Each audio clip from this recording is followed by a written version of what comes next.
My name is Michael Hardt. I teach at Duke University. I've been interested in observing and participating in a series of social movements over the last 15 or 20 years.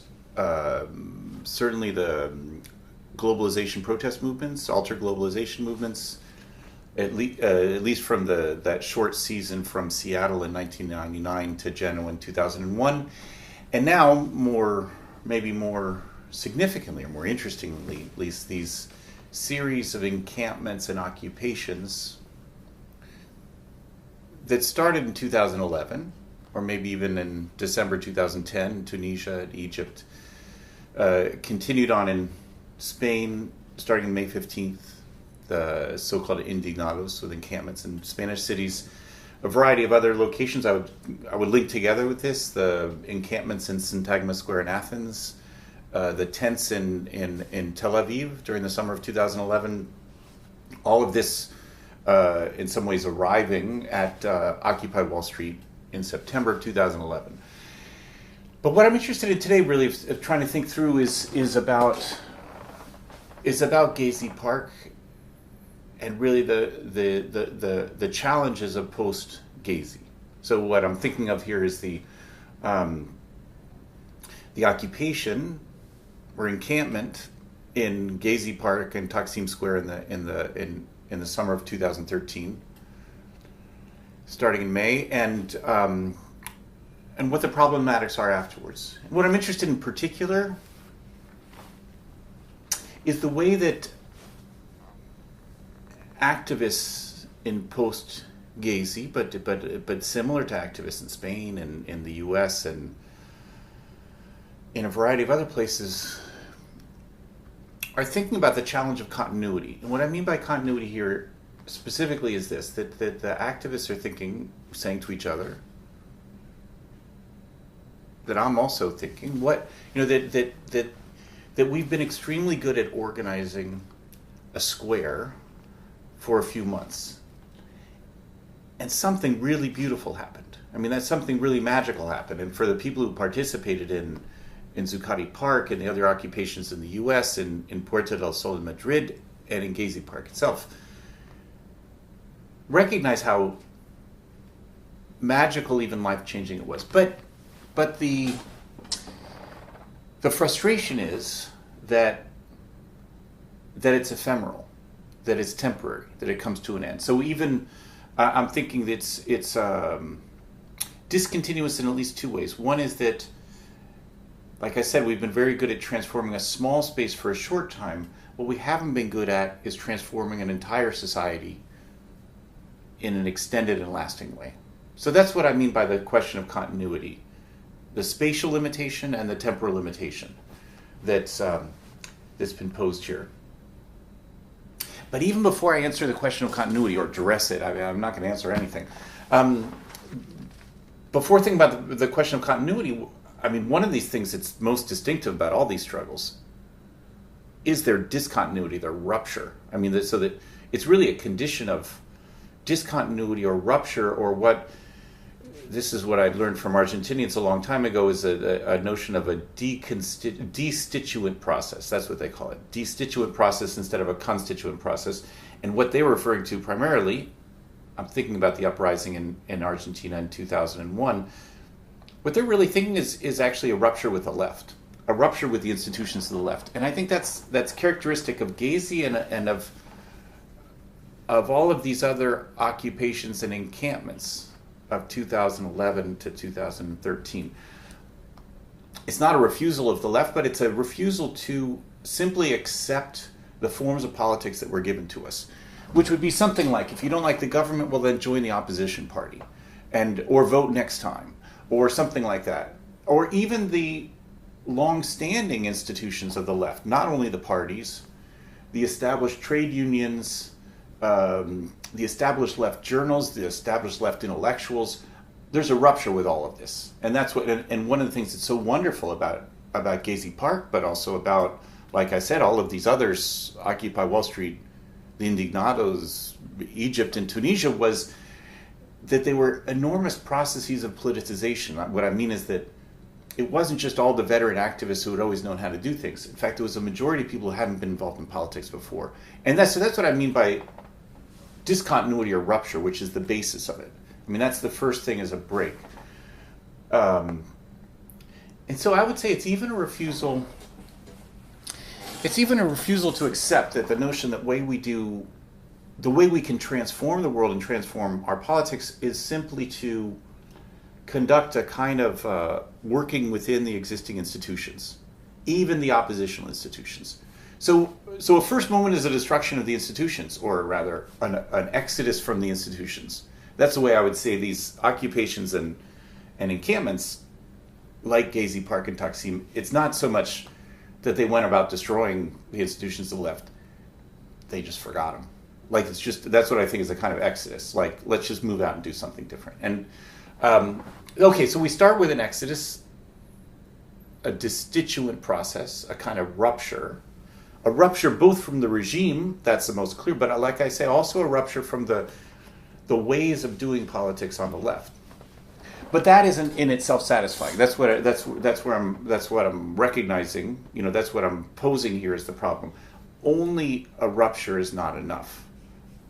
Not enough to be lasting, like I said, temporally continuous in that sense, and also spatially so that it's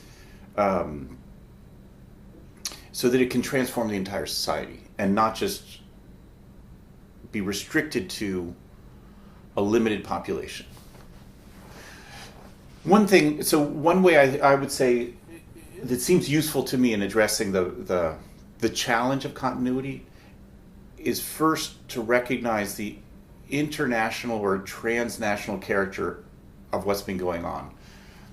I've already been talking about it this way, but it seems useful to me to both reflect on how it is and then also reflect on ways we can strengthen it. So when I'm saying that we've been witnessing a cycle of struggles, say starting from Tunisia, continuing to Egypt, other countries in the Middle East and North Africa, then Spain, Occupy Wall Street, arriving, say, at Taksim, we could put together with that Rio de Janeiro and Sao Paulo in the summer of 2013. When I'm trying to pose this kind of trans or international continuity, I'm not doing it in the sense that it's all the same. It's not all the same people, obviously. But rather, what it is, the metaphor I keep thinking of is that it's something like these viruses that adapt to each new host. So there's something common that's being shared, and that it's in some ways moving from one side to the next. I mean, in part, it's simply a matter of inspiration. I mean, people being inspired and then translating, not just repeating, but like I say, translating the aspirations and practices of the others, so that the practice itself of encampment, the practice of the General Assembly, the practice even of working groups and attaching to local conditions, these are all things that change. And then I'd say, like, aspirations of a different way of doing politics, of a new kind of democracy. These are what pass from one place to the next. And it's in that sense that I think it's useful to call it a cycle of struggles, or to recognize here. That's what I'm saying. Recognize the trans or international continuity that's going on. And I would say, I could just be very brief about what I see as at least 4 characteristics of all of these movements that like I say, translate and arrange them in different forms. The first is that these are, that what we've seen since 2011 are fundamentally rooted, like struggles that are fundamentally rooted in the territory. That's my way of saying it, which means that they're very tied to local conditions. In contrast, for instance, the struggles around globalization that took place 10 years ago, for instance, Seattle in 1999 or Genoa in 2001, these were nomadic struggles. I mean, they were partly nomadic because the same people went from one place to another, but also it's the same kind of demonstrations that happened at the summits of the global institutions. which I think in many ways was very intelligent, had some great effects, but it was nomadic in the sense that it wasn't fundamentally tied to local conditions. Instead, what we see now in 2011, 2013 are very local and practical neighborhood questions, often mostly urban questions. That's one characteristic that I see as common to these. A second one, which could take much longer to really explain, is what I, or my co-author Tony, and I call the multitude form, by which we mean a kind of experimentation with a non-hierarchical mode of organizing. It's never completely non-hierarchical, but what's the attempt here, and I think we find it repeated in all these instances, is the attempt to create an organizational structure that does not have a central decision-making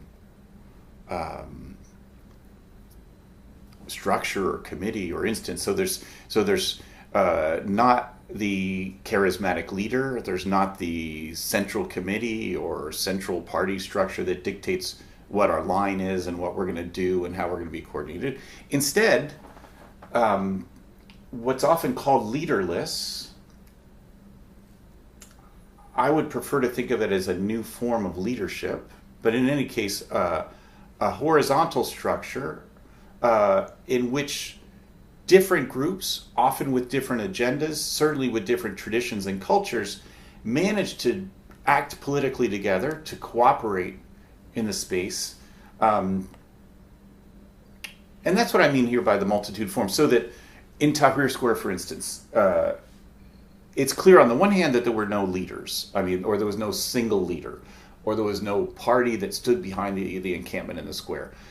And yet, in the square, there were many different groups with different power, with different relationships, but managed to, at least for those 18 days of the encampment in Tahrir, work together. The same, I would say, in Spain, in the different urban encampments, Zuccotti Park, of course, and Gezi, I would say, too. This is so what I'm calling multitude form, an experimentation with that new form of organizing, really, horizontal form of organizing. That would be the second characteristic. So the first one was the localness, the rootedness in the territory. The second one is this experimentation with a form of organization, which I'm calling multitude. My third is really the watchword of democracy, or I would say it's something like putting democracy on the agenda again, making democracy a problem again. That's what I really think is one of the most wonderful things about this cycle, is that, and perhaps it's only possible, it only became possible because of the wind coming across the Mediterranean from North Africa. I mean, that the demand for democracy in Tunisia and Egypt, which I think European and U.S. media and established forces read as sort of like, oh, they wish they could be like us and have elections every 4 years. I interpret, and I'm more interested in the forces that express this way, as have no interest in becoming like European and North American democracies, but rather are trying to reimagine democracy and make it different. So that by the time the indignados in Spain in May of 2011, in a way, take their inspiration. Now they will then say they want a real democracy. This is their way of saying it, rather than the so-called democracy that we've been given. I think that's characteristic too. I mean, it's certainly characteristic in the Turkish developments in 2 years later, in May 2013, and the various occupies, making democracy a question, trying to reconsider what democracy could be. That seems to me. Okay, that's the third characteristic. And the fourth, perhaps even more abstract, but it seems useful to me, is thinking about the different movements, all of them, as a demand for the common. Partly what I mean by this is not only a refusal of neoliberalism and its drive towards private property and the decision-making of private property, projects of privatization, the construction of a shopping mall in a park, for instance, any number of other things that have have unleashed these struggles. So on the one hand, against private property and neoliberalism, but on the other hand, against public property, meaning against the state's state control. So it's not just against the private for the public, but rather for something new. And this is what I'm trying to grasp by thinking about the common here, is really something that's not property at all, rather something that is shared with equal and open access. That's its one characteristic. And its second really is that there's a structure or a mechanism of democratic decision making. So that this is the kind of thing also that was constructed temporarily in each of the encampments, was a common space, one that was not defined either by private property or by state regulation, which doesn't mean disorganized or haphazard or spontaneous. No, there were intense efforts at management and organization, but a democratic and open self-management of those who are occupying the space. That's what seems to me. That's the fourth characteristic then. So the first was local rootedness, second, multitude form, third, democracy as a problem, and fourth now is this relation to the common, attempt to produce the common. In some ways, these four overlap each other, and I'm sorry it took me so long to say them, but I think it's useful to think about it. What do they do? They give you a key for recognizing how what's been happening in the last few years is really people struggling on the same axes. That's what's there's a kind of continuity. So here we can come back to the beings. There's a kind of continuity that we've had from the Casbah in Tunis to Tahrir Square, from Tahrir Square to Puerta del Sol in Madrid, to Syntagma, to Avenue Rothschild in Tel Aviv, to Zuccotti Park, and then now to the streets of Rio and Gezi Park and Taksim Square. There's a continuity of practices and aspirations and a political agenda. There's a continuity of political agenda. So what does this do for us? It doesn't yet answer the problem. I mean, that's what the one thing is. It helps us frame the problem of continuity, but it doesn't answer the problem in the sense that you could say, okay, it sucks that Zuccotti Park's no longer there, but at least they're doing it over in Istanbul. And then you could say, well, it sucks that the Gezi Park, we no longer have that, but then maybe they could do it somewhere else. That's not going to answer it's not going to address for me and for anyone else the need to, like I said at the beginning, construct something that's both long-lasting and socially widespread. But it does, what it does, it first gives you a certain kind of strength, recognizing where we are, recognizing where we fit within something that's much bigger than us. It gives us a certain kind of strength and inspiration, but it also, I think, the more that we recognize and not unite with, but link together with these different international instances, the more powerful we'll be. So that's, I mean, what I'm saying, it's an insufficient but a necessary element to, and a pleasurable one. But anyway, it doesn't hurt. I mean, in fact, someone smarter than me should throw out all that I'm saying around and really talk about beauty and pleasure. I mean, I think that to understand what was so beautiful and joyful in each of these encampments, you can't really understand the power of them without that.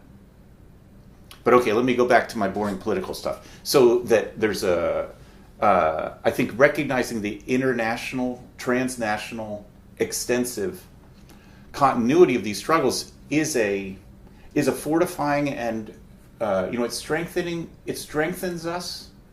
It makes us recognize a power that we would be blind to if we only looked in our own local or national situation. In fact, I think that one of the advantages in some ways that the ultra globalization movement had was that it was had an immediately global vision. It immediately recognized the global problematics, and one of the dangers, I think, or potential limitations of a rootedness in the territory in a local urban projects is that it can get too closed in a national framework, and therefore not recognize and link to those elsewhere. Okay, so that's the first thing that I think is necessary. But there's a second one which really addresses the problem.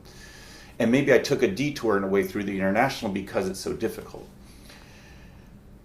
I think that in order to address this, what I'm posing as a problem of continuity is required for it a constituent process, by which I mean, in part, the construction of new institutions. But I'm hesitating because when I say institutions here, people always misunderstand what I mean. I don't mean that we should create a new party the way parties have been, or even to create a new labor union the way labor unions have been. And certainly not that we need to obey the logics, the bureaucratic and hierarchical and exclusive logics that the dominant institutions have taken. But what I mean by institution, I mean institution in part the way anthropologists or sociologists mean institution when they talk about repeated social practices. The production of meaning through repeated social practices or social habits.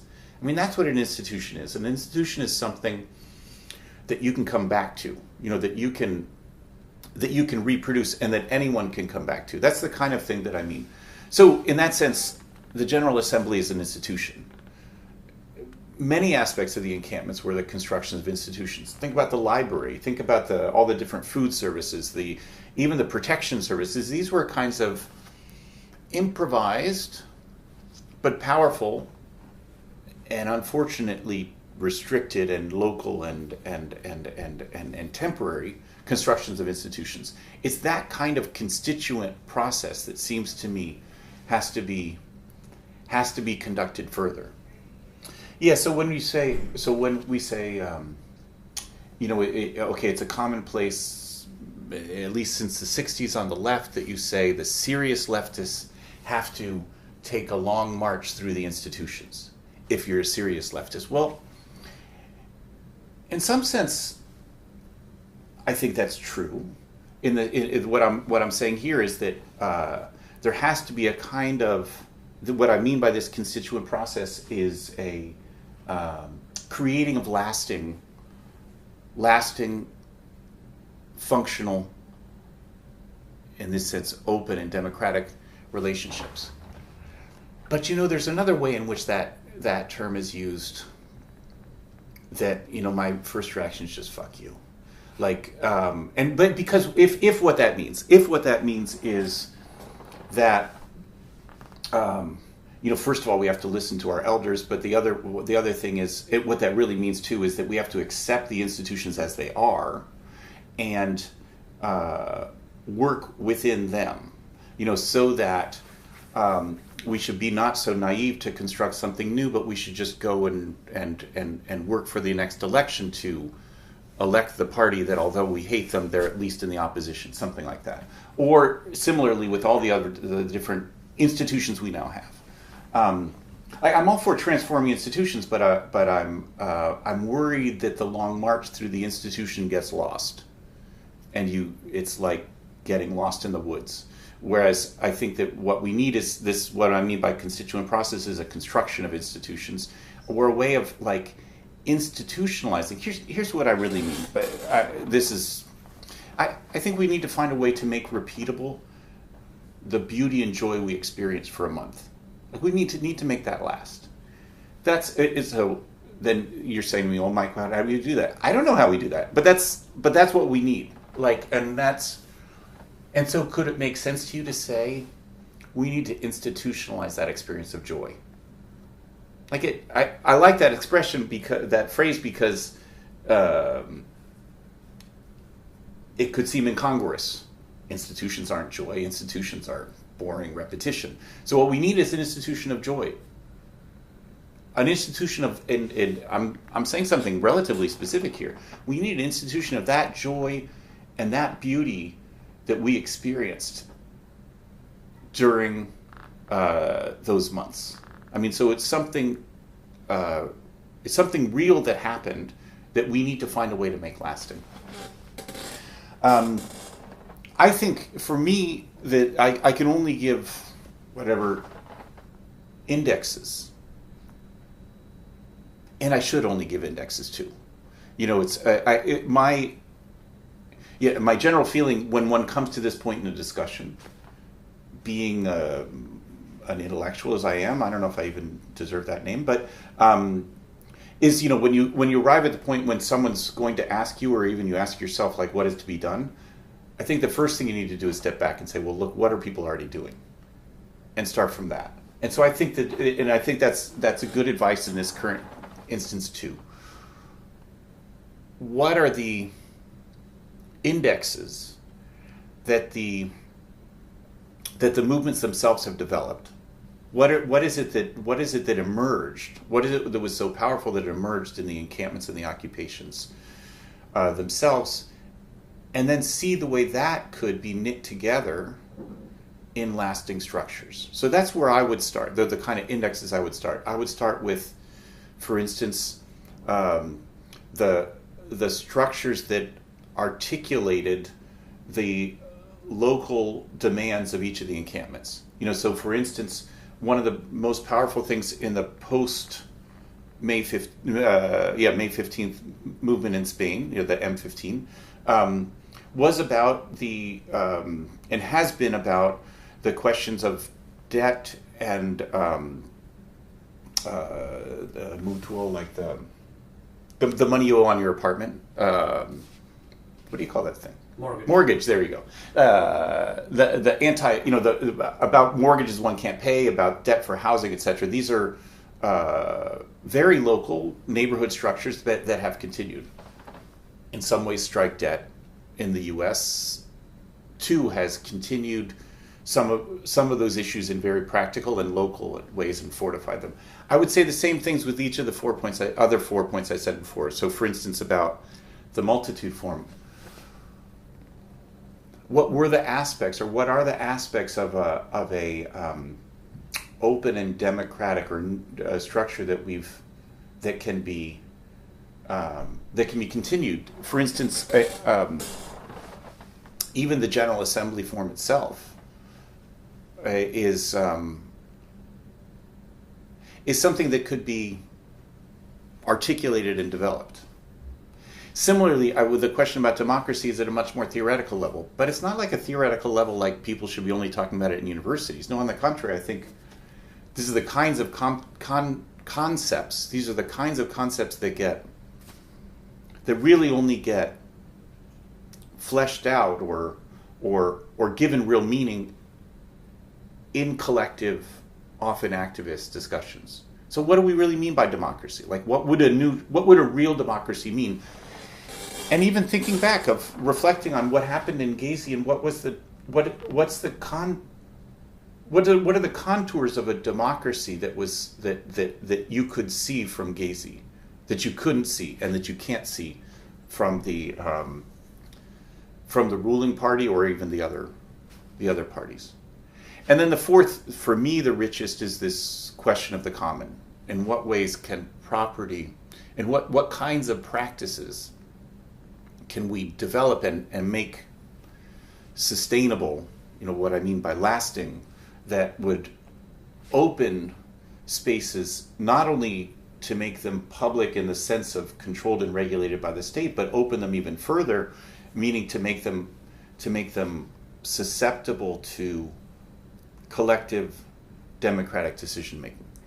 There are all kinds of movements in the world today, and for me, again, linking them together, recognizing what's really going on, actually I find very fortifying and useful and inspiring. And so to think about the various struggles around the common that are going on today, highly publicized ones and inspiring ones, for instance, these struggles about water or gas in Bolivia earlier in the century, 10 years ago, referendum on water, making water common in Italy.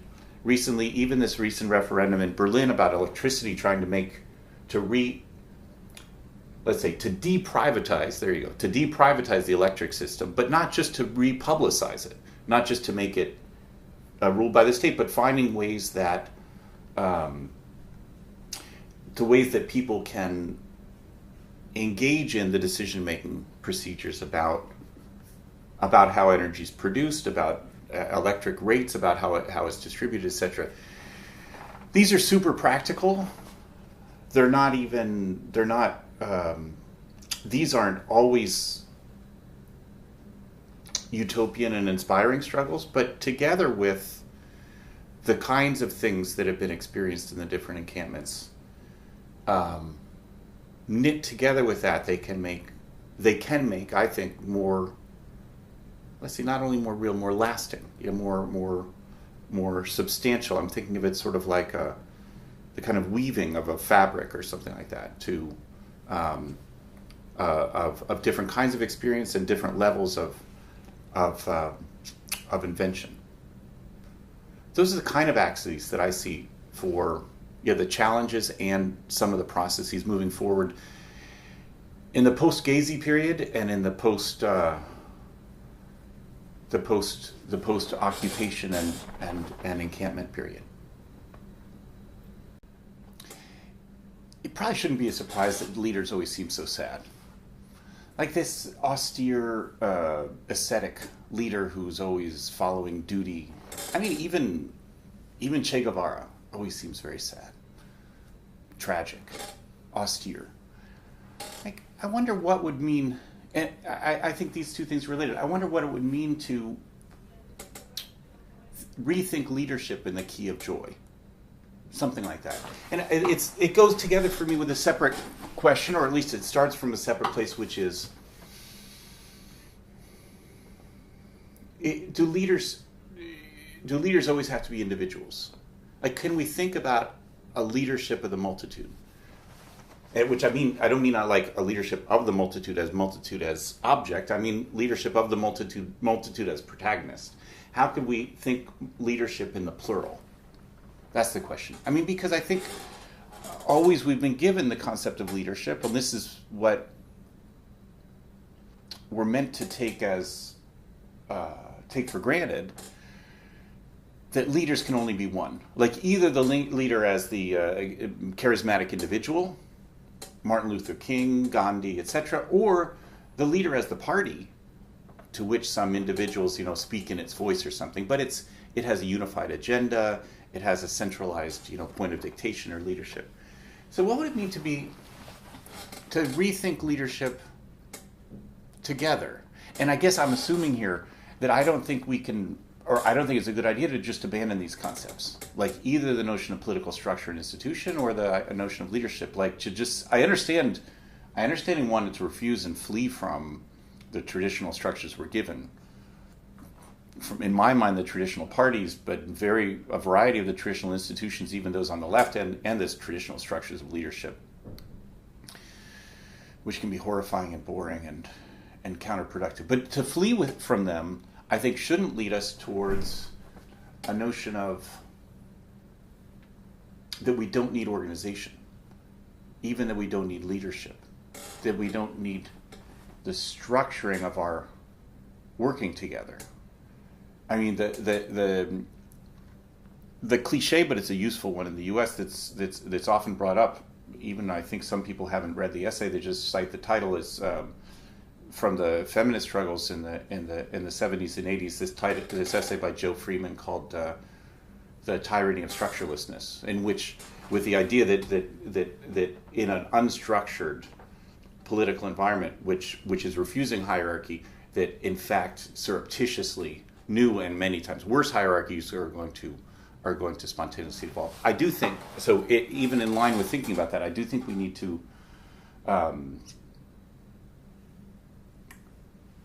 not work with the existing forms of political structure, centralization, hierarchy, institution, leaders, but rather reinvent and rework them. I would say even this is maybe going off on it seems to me useful in the same thing. I would say even the notion of entrepreneurship, which I think maybe most people watching this would find one of the more hateful notions. I think even that has to be rethought in a collective key, like meaning how can we create new combinations? This is the way entrepreneur is thought of by classic economic figures. How can we think of new combinations of productive energies? And is there a way that we could do that collectively and democratically rather than having one figurehead doing it? You know, whatever, Steve Jobs or Bill Gates. So that seems to be a question. I mean, it's a question to invent. How can we together fulfill the functions of leadership, the politically orienting organizational functions of leadership, without repeating the structures of hierarchy that have seemed to come with it? How can we do that together? And I would add, this is just an intuition with this, is that there's a way that would be a joyful moment rather than a sad one. What do I mean by this? I mean that, okay, I need a philosophical, but this is so you can tell I'm whatever university professor because modern philosophy comes to mind at this moment. So I'm thinking about Baruch Spinoza's conception of joy and love, even. So joy for Spinoza, the way he defines joy, is that joy is the increase of our power to think and act. That's what joy is that increase of our power to think and act. And that happens when we're together with each other. And so in fact, then his notion of love is defined really as just a permutation on that joy. Love is joy with the recognition of an external cause. So my love for you is really about my recognition in some ways of your causing my joy, meaning my increase of the power to think and act. Okay, that sounds a little bit obscure, but it's really easy, which is something like, there's certain people you're with, and when you're with them, you actually can think better. You actually have a greater power to think. Like, you're actually smarter when you're with certain people. And unfortunately, I find often I feel way stupider being with other people. Like, so that there's a being together, there's a recognizing that love, an external cause of my joy, which is my increase of power to think and act. That seems to me, if starting from that basis of joy and love being the increase of our power to think and act in the combinations together, that seems to me maybe I would think it could be a beginning. It could be a beginning for starting to think an alternative notion of leadership. How is it that through? So it sounds horrible. I mean, you could, or I'm sure to many people watching this, it sounds horrible. Like either Mike's gone Christian, like joy and love. It just sounds like whatever, sort of soft Christianity or something, or New Age or something like that. But I mean something actually really quite specific, which is that that actually acting together politically, and this is what defines so much of the magic of the encampments and the occupations of Gezi Park itself, is that together we are able to construct a relationship that increases our power to think and act. That's what orchestrating that joy and love, orchestrating that increase of our power to think and act, that seems to me what leadership has to do. And so we don't need Martin Luther King to tell us how to do that. And it's probably not true that Martin Luther King told people how to do that and was necessary for that even during the civil rights struggle in the U.S. But we don't need to wait for the leader or to construct the leader or to put someone in that position of being the leader. We need to find ways to sustain our increased power in political relations, something like that. I think that's what leadership has to do.